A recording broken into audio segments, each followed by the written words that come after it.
अस्सलामुअलैकुम, welcome back to government jobs and test preparation. आज से हम जूनियर साइंस टीचर की जो है वो प्रिपरेशन स्टार्ट कर रहे हैं।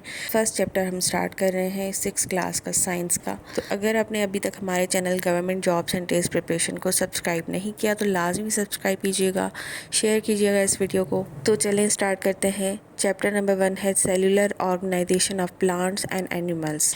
इस चैप्टर में हम सीखेंगे कि सेल क्या है, माइक्रोस्कोप क्या होता है, एनिमल और प्लांट सेल कौन से होते हैं, किस तरह के होते हैं, यूनिसेलुलर और मल्टी सेलुलर ऑर्गेनिजम्स जो होते हैं वो कौन से होते हैं, टिश्यूज़ क्या हैं, प्लांट्स और एनिमल टिश्यूज़ कौन से होते हैं, ऑर्गन्स क्या होते हैं, किस तरह के ऑर्गन्स हैं हमारी ह्यूमन बॉडी में, ह्यूमन ऑर्गन्स जैसे कि लिवर, लंग्स और हार्ट, इनके बारे में सीखेंगे, इनके बारे में पढ़ेंगे। और प्लांट सिस्टम्स के इंट्रोडक्शन के बारे में पढ़ेंगे जैसे कि रूट शूट सिस्टम और मेजर ह्यूमन सिस्टम्स जो होते हैं डाइजेस्टिव, रेस्पिरेटरी, सर्कुलेटरी, एक्सक्रिएटरी और नर्वस सिस्टम के बारे में पढ़ेंगे। सबसे पहले जान लेते हैं कि सेल क्या होता है। सेल बेसिकली ज़िंदगी का एक बुनियादी यूनिट है। हर जिंदा मखलूक जो है एक या ज़्यादा सेल्स से मिलकर बनी होती है। और सेल बेसिकली रॉबर्ट हुक ने 1665 में पहली दफ़ा सेल को माइक्रोस्कोप में देखा और उसे सेल का नाम दिया। तो कह सकते हैं कि रॉबर्ट हुक ने डिस्कवर किया सेल को। और बेसिकली सेल को सिर्फ माइक्रोस्कोप की मदद से देखा जा सकता है क्योंकि ये बहुत छोटा होता है। तो ये याद रखिएगा कि रॉबर्ट हुक ने डिस्कवर किया था सेल को, ये MCQ आ सकता है। हम ज़्यादा वीडियो को लंबा नहीं करेंगे, बस मेन टॉपिक्स पढ़ेंगे जिससे हमें लगता है कि MCQs निकल सकते हैं, तो वो टॉपिक्स हम पढ़ेंगे। नेक्स्ट है माइक्रोस्कोप क्या होता है। जैसे कि हमने पढ़ा कि cells are very tiny and can be seen with a microscope. Cells को सिर्फ माइक्रोस्कोप की मदद से देखा जा सकता है। अच्छा, माइक्रोस्कोप का सबसे पहला जो पार्ट है वो है आई पीस और इसका फंक्शन है कि जिसे हम माइक्रोस्कोप में देखते हैं, यानी कि उससे हम देख सकते हैं। ये लेंस ऑब्जेक्ट को कुछ हद तक बड़ा करके दिखाता है। सेकंड है बॉडी ट्यूब। बॉडी ट्यूब का काम क्या है, ये आई पीस और ऑब्जेक्टिव लेंस के दरमियान के फासले बनाए रखता है, यानी कि ये एक दरमियानी फासला है जो कि रोशनी को सीधा ट्रांसफ़र करता है। नोज पीस क्या होता है, जो कि सर्कुलर एक स्ट्रक्चर होता है जिसमें ऑब्जेक्टिव लेंस जो है वो लगे होते हैं। माइक्रोस्कोप में एक आर्म होती है जो कि माइक्रोस्कोप को होल्ड करके रखती है। इसके बाद है ऑब्जेक्टिव लेंस। ऑब्जेक्टिव लेंस का काम है कि स्लाइड पर जो चीज़ लगी होती है उसे ज़्यादा बड़ा करके दिखाते हैं। ऑब्जेक्टिव लेंस आमतौर पर 3 या 4 ऑब्जेक्टिव लेंस होते हैं। एक होता है लोअर पावर, दूसरा होता है मीडियम पावर और तीसरा होता है हायर पावर। तो ये ऑब्जेक्टिव लेंस जो है वो नोज पीस के नीचे लगे होते हैं, यानी कि एक सर्कुलर स्ट्रक्चर है उसके नीचे लगे होते हैं। अच्छा, नेक्स्ट है स्टेज। यहाँ पर स्लाइड रखी जाती है यहाँ जिसमें सैंपल हम ऐड करते हैं। स्टेज के ऊपर स्टेज क्लिप्स होती हैं जो कि स्लाइड को सीधा पकड़ के रखती हैं। बेस जो है माइक्रोस्कोप को सपोर्ट करके रखती है। लाइट सोर्स लाइट प्रोवाइड करता है और डायग्राम का काम है कि रोशनी की तादाद यानी कि अमाउंट ऑफ लाइट को एडजस्ट करता है जो कि स्टेज के ऊपर पर पड़ती है। सो ये थी एक डिटेल्ड एक्सप्लेनेशन। अच्छा, यहाँ पर एनिमल सेल का स्ट्रक्चर मौजूद है। इससे पहले इस पिक्चर को देख लें। ये हमारी स्किन है जिसमें सेल्स मौजूद हैं। इसी शेप में सेल्स मौजूद होते हैं हमारी जिल्द में और इस एक सेल को उठाकर हम जो है इसका इंटरनल स्ट्रक्चर देखते हैं तो इस तरह का कुछ है। इसमें न्यूक्लियस मौजूद है, सेल मेम्ब्रेन है, साइटोप्लाज्म है, वैक्यूल है और माइटोकॉन्ड्रिया है। अच्छा, सेल मेम्ब्रेन का फंक्शन जो है वो क्या है। सेल मेम्ब्रेन का फंक्शन ये है कि सेल को वो कवर करती है और अंदर और बाहर जाने वाली चीज़ों को कंट्रोल करती है और ये प्लांट सेल और एनिमल सेल दोनों में होती है। नेक्स्ट है न्यूक्लियस। न्यूक्लियस बेसिकली सेल का ब्रेन कहलाता है। ये सेल की तमाम एक्टिविटीज़ को कंट्रोल करता है और इसके अलावा इसमें DNA मौजूद होता है जो कि जेनेटिक्स की सारी मालूमात रखता है। फिर है साइटोप्लाज्म। ये जेली जैसा मादा होता है जो कि सेल के अंदर हर जगह होता है। इसमें सब ऑर्गेनेल्स तैर रहे होते हैं और केमिकल रिएक्शन भी इसी में होते हैं। आई होप कि मैं आपको समझा पा रही हूँ और ये बिल्कुल सिंपल स्ट्रक्चर है। अच्छा, वैक्यूल का क्या काम है। वैक्यूल होल होते हैं, पूरे खाली होते हैं जो कि सेल के अंदर पानी, खुराक और वेस्ट मटेरियल को ज़ख़ीरा करते हैं। अच्छा, ये पॉइंट नोट कर लें कि प्लांट सेल में जो है वो वैक्यूल बड़ा होता है और एनिमल सेल में छोटा होता है।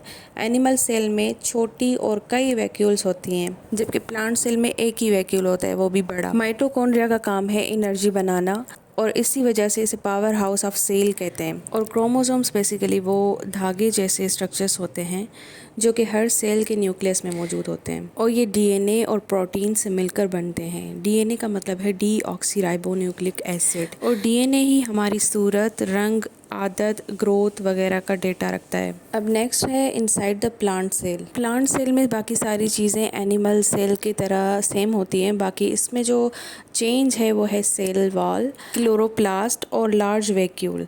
क्लोरोप्लास्ट इसमें मौजूद होता है और लार्ज वैक्यूल भी मौजूद होता है। क्लोरोप्लास्ट जो है ग्रीन कलर का होता है और ये सिर्फ प्लांट सेल में होता है।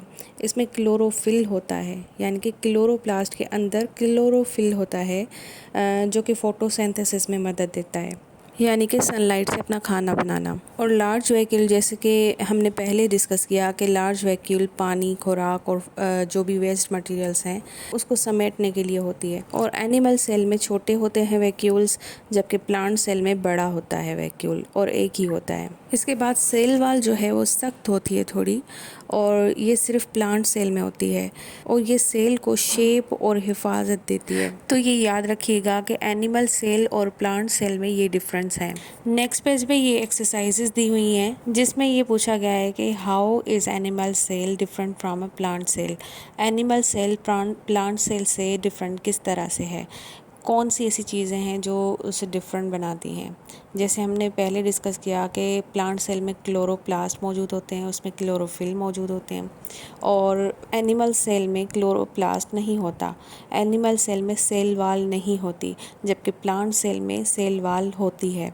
और एनिमल सेल में छोटे वैक्यूल्स होते हैं और बहुत सारे होते हैं, जबकि प्लांट सेल में बड़ा वैक्यूल होता है, वो भी एक होता है। सो ये MCQs पॉइंट ऑफ व्यू से याद कर लीजिएगा। अब है यूनिसेल्युलर और multi cellular organisms. Unicellular organisms वो होते हैं जिसमें एक सेल होता है, यानी कि एक सेल से बने हुए जानदार।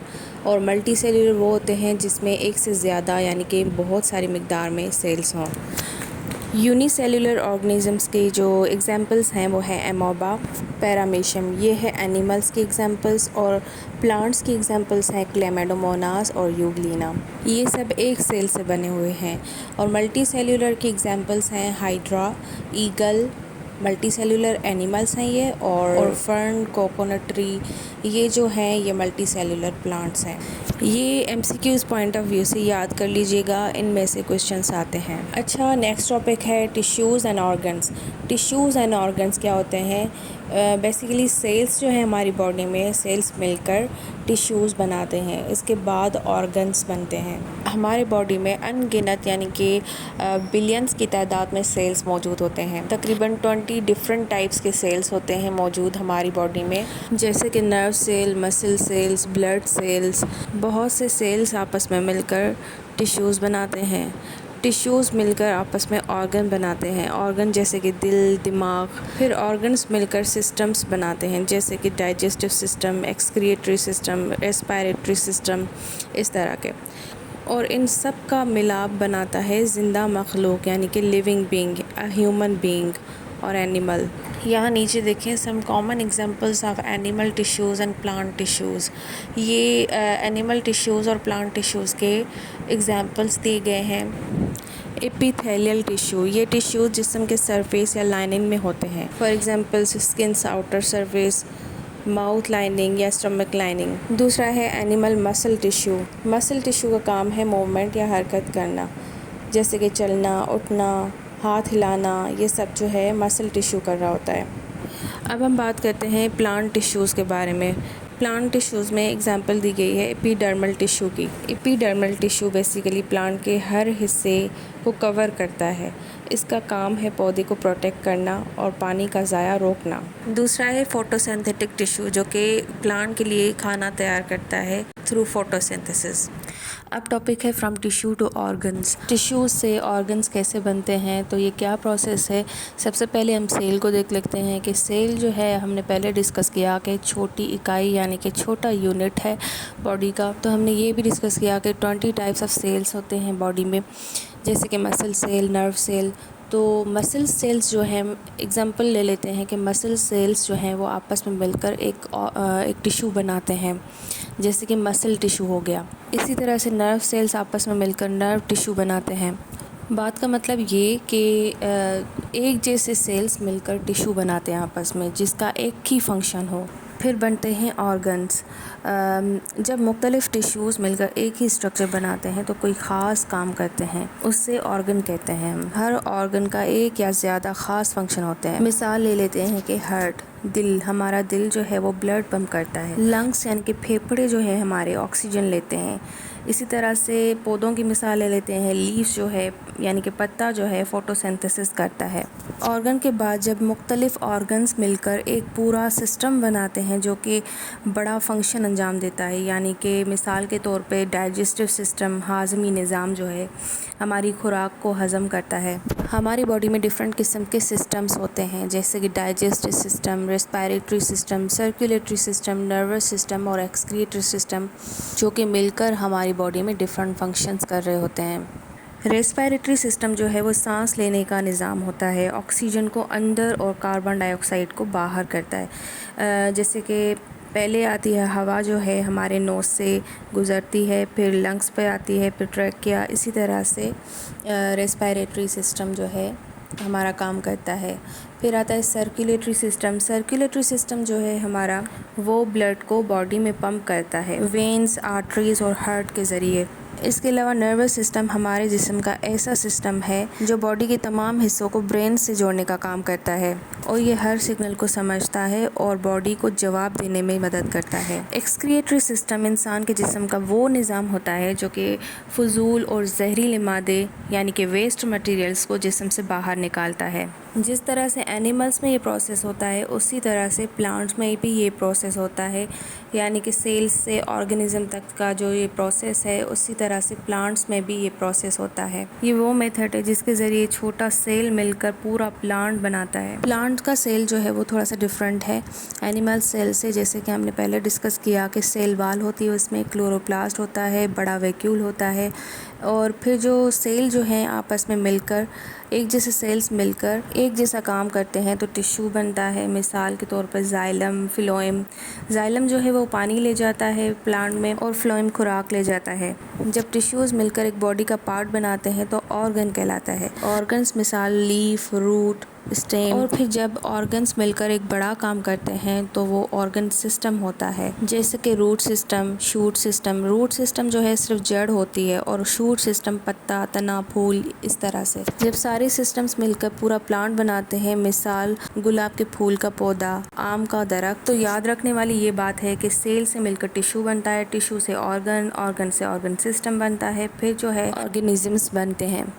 ये सेल का कॉन्सेप्ट मैप है, इसे देख लीजिएगा। यहाँ पर एक्सरसाइजेस दी हुई हैं तो ये ज़रूर सॉल्व कीजिएगा। तो आई होप कि आपको हमारे चैनल से मदद मिल रही होगी। तो ये था क्लास 6 के साइंस का फर्स्ट चैप्टर जो कि हमने पढ़ा। इसके बाद हम पढ़ेंगे सेंस ऑर्गन जो कि सेकंड चैप्टर है साइंस क्लास 6 का। अगली वीडियो इस पे आएगी तो स्टे ट्यून्ड फॉर दैट। अगर आपने अभी तक हमारे channel government jobs and test preparation को सब्सक्राइब नहीं किया तो लाजमी सब्सक्राइब कीजिएगा। Thank you so much.